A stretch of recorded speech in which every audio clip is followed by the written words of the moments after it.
Hey guys, our friend Marshall Kosloff, he's going to be conducting interviews with experts and newsmakers for us here on the Breaking Points channel. We're really excited. Yep, here it is.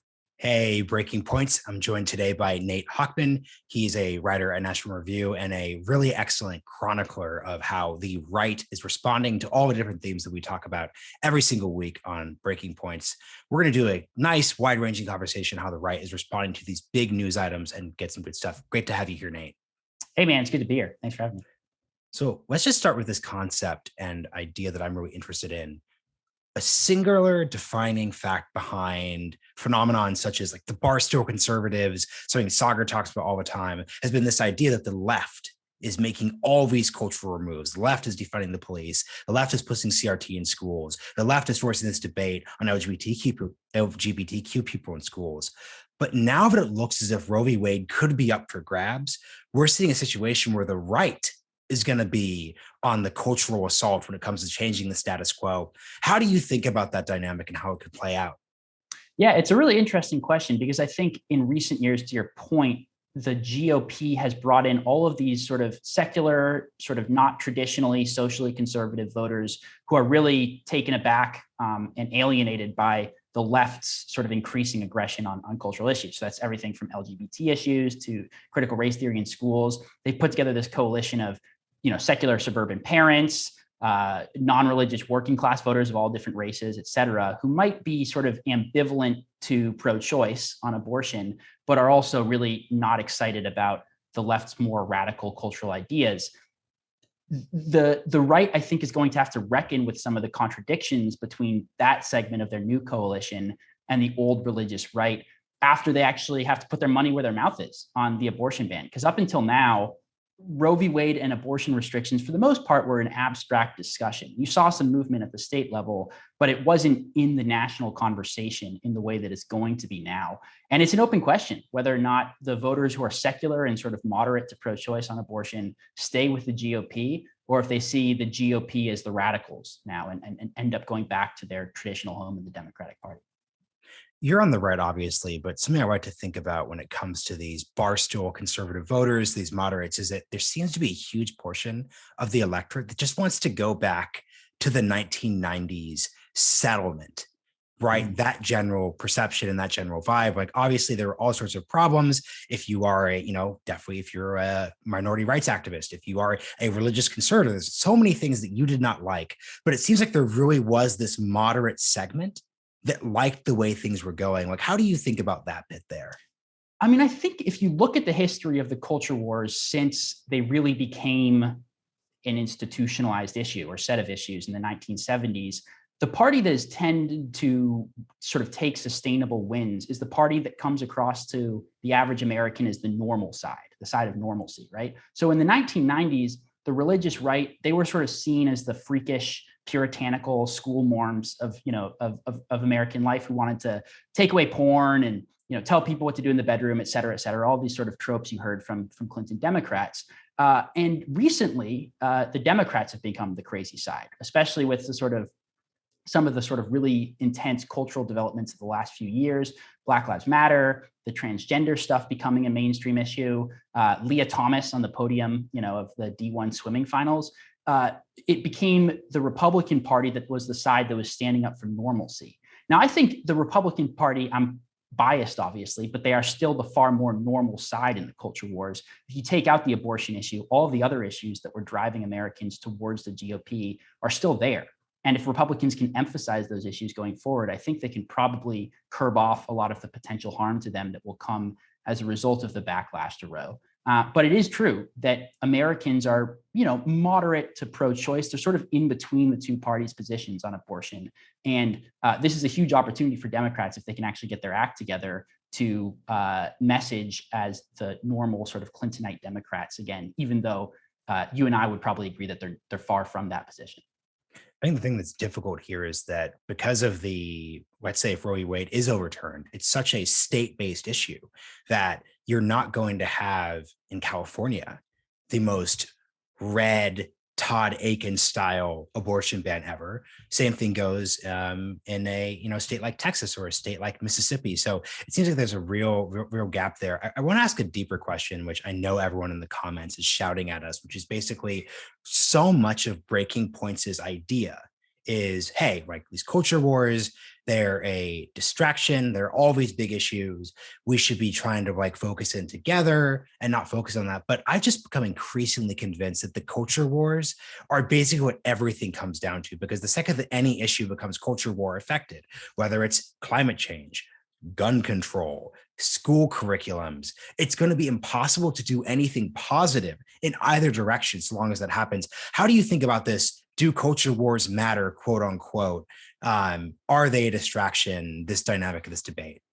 Yeah, I mean, card to the table, I am a culture warrior, so I'm partial to the view that you just outlined. But there is this attitude, including in some aspects of GOP politics for a long time, that has sort of viewed culture war issues as sort of secondary or less serious than economic issues like, tax cuts, deregulation, et cetera, right? There's this idea in a lot of elite circles that serious people, at least on the conservative side, talk about occupational licensing reform, and all those people who care about what their kids are getting taught in schools, or what the definition of gender is, et cetera, right? Those are less serious people. And it's true that the way that our culture wars manifest in American politics today often are less than serious, the way that people talk. But I think that's just a function of American politics right now being less than serious. In actuality, the fundamental questions that we're debating at the heart of the culture war are the fundamental political questions in general, right? I mean, we're talking about what it means to be an American, what the nation state means, what it means to be a man or a woman, right? These are questions that get to the very, very deepest issues that we're talking about in politics.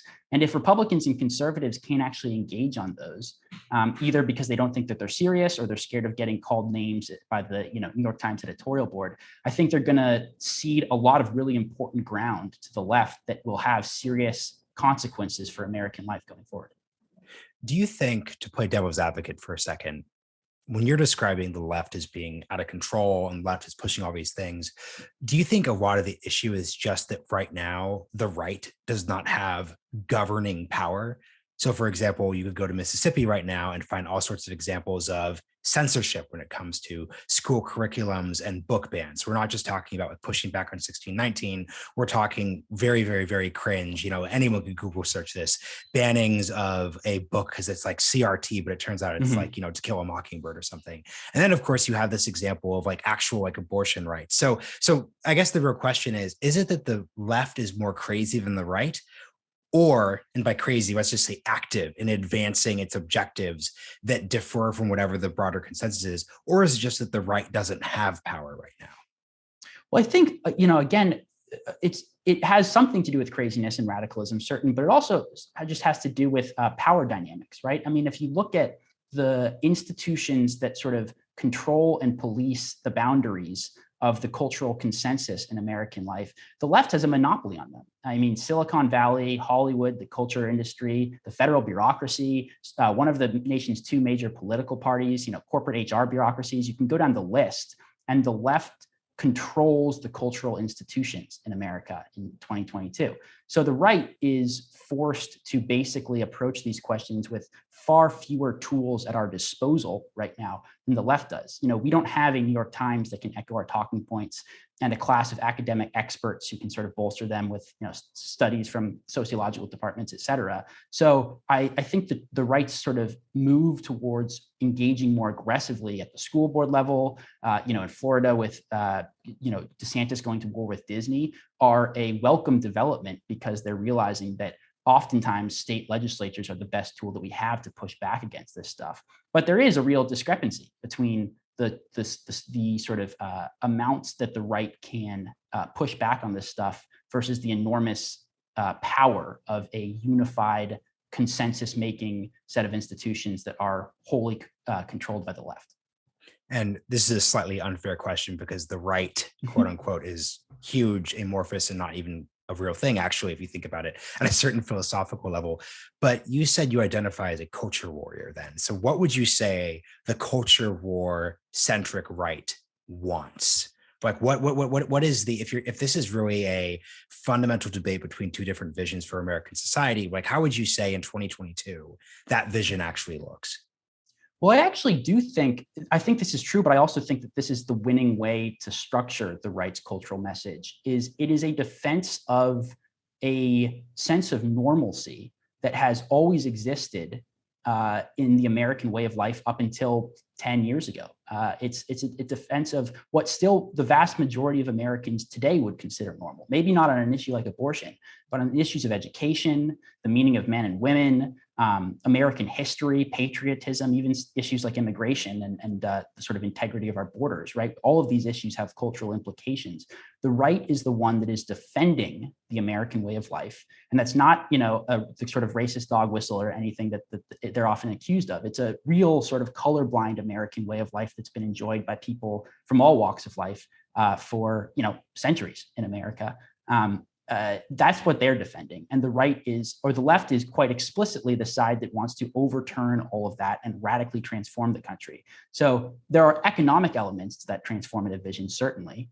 The left very clearly has an economic agenda that wants to transform the American economy in ways that I think are often ill-advised. But I think at the center of it, it really is a cultural issue, right? We're debating what it means to be an American, what our obligations are to one another, how we should think about our history, how we should think about our national identity, right? Those are the core questions at the center of the culture war. And I think the right is defending the sort of the center in many ways. They're defending the traditional consensus that most Americans have held, that have bound us together as citizens for most of our history, and that are under direct assault right now from the cultural institutions that are operated by the left.